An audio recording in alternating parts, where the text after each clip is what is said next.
आज इस स्वतंत्रता दिवस पर मैं सभी का स्वागत करती हूँ। दे सलामी इस तिरंगे को जिससे तेरी शान है, दे सलामी इस तिरंगे को जिससे तेरी शान है। ऊपर हमेशा उठाए रखना जब तक दिल में जाने, ऊपर हमेशा उठाए रखना जब तक दिल में जाने। कि मैं दुश्मन से नहीं डरता, मैं भारत का जवान हूँ। कि मैं दुश्मन से नहीं डरता, मैं भारत का जवान हूँ। मुझसे की रेत हूँ, सियाचिन का आसमान हूँ। कि मैं दुश्मन से नहीं डरता, मैं भारत का जवान हूँ। उपस्थित व्यासपीठ पे उपस्थित गुरुजन वर्ग और मेरे दोस्तों, सभी को मेरा नमस्कार। मेरा नाम नजमा किम शेख, मैं 9वीं कक्षा में पढ़ती हूँ। मैं आपके सामने मेरे विचार प्रस्तुत करने जा रही हूँ।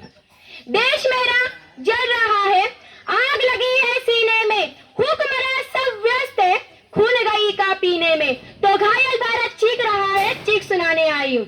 दर्द से तब गुजरने लगता है जब मेरी आंखों के सामने ताज, पुलवामा, छत्तीसगढ़ में शहीद हुए जवानों के छत पे छत जले शरीर के टुकड़े, रेत के टीलों से ऊपर जाती लाशों के ढेर और कश्मीर के खून से लाल रंग की सड़कों के दृश्य सामने आते हैं। उस पर मेरे प्रतिपक्ष महोदय का कहना, मानवाधिकारों का अनुपालना करते हुए देश से उग्रवादों आतंकवादियों को समाप्त किया जा सकता है।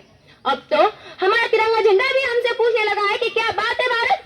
आजकल फौराने से ज्यादा मैं कफन में दफनाने के क्यों कमा रहा हूँ। महोदय, किसी भी युद्ध को जीतने के लिए पहल करना सबसे ज्यादा आवश्यक है, क्योंकि इतिहास गवाह है पहल करके बड़े बड़े युद्ध के परिणाम बदल दिए गए।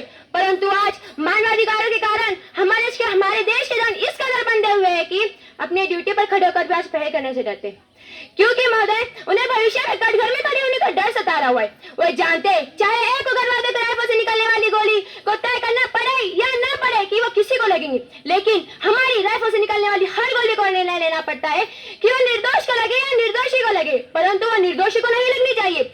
यदि ऐसा हुआ तो न समाज हमें छोड़ेगा, न तो दिल का ताज बनाने वाली मीडिया हमें छोड़ेगी। पर महोदय, मानवाधिकारों के कारण हमारे देश के जवान आज ये सोचते हैं कि सांप मरे या ना मरे, परंतु लाठी नहीं टूटनी चाहिए। आज मैं सत्यनिष्ठा के मार्ग पे चलते हुए हमारे देश के जवान आज इन पत्थरबाजियों, इन आतंकवादियों के इनसे डरते, क्योंकि वो जानते हैं चाहे एक उग्रवादी की राइफल से निकलने वाली गोली अगर टारगेट को हिट नहीं करेंगी तो वो भी 400 मीटर पर जाएंगी। यदि इस बीच किसी निर्दोष के लग गई तो हमें हमारी नौकरी से हाथ धोना पड़ सकता है। आज ये जवान ये सोचता है अपनी नौकरी के बचाने की खातिर सांप मरे या ना मरे, परंतु लाठी नहीं टूटनी चाहिए, क्योंकि हमारे देश के हालात कुछ ऐसे हो गए कि चिरागों को हवाओं में उछाला जा रहा है, हवाओं पर भी रोक डाला जा रहा है। अरे हम भी तो बुनियादी अंतरिक्ष सुरक्षा की हमें ही नौकरी से निकाला जा रहा है। महोदय, जब छत्तीसगढ़ में 46 जवान शहीद हुए, पुलवामा में 44 जवान शहीद हुए, तो मानवाधिकारों की दुहाई देने वाला हमारे पक्ष में आकर खड़ा नहीं हुआ। मैं भारत की बेटी आज भारतीय सेना की तरफ से आज ऐलान करती हूँ कि उस घर में घुसकर मारेंगे जिस घर से अफजल निकलेगा, वो कोक नहीं पलने देंगे जिस कोक से अफजल निकलेगा। उठो देश के वीर जवानों, तुम सिंह बनकर दहाड़ दो और एक तिरंगा झंडा उस कन्हैया के सीने में गाड़ दो। तिरंगा झंडा उस कन्हैया के सीने में गाड़ दो।